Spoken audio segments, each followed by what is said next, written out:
For question number 26, I'm going to condense this into one logarithm using the quotient rule.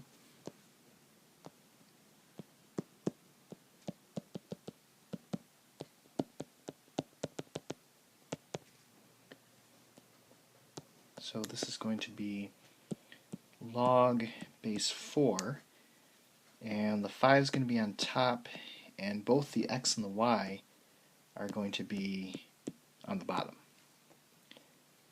And that'll be our final answer. For 27, it's this subtraction sign here that tells me to use the quotient rule.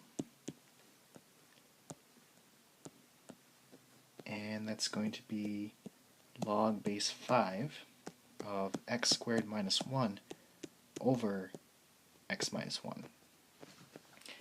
And this can be simplified more. So I can actually factor that top. It's a difference in two squares. So it'll be x plus 1, x minus 1. And we have an x minus 1 on the bottom.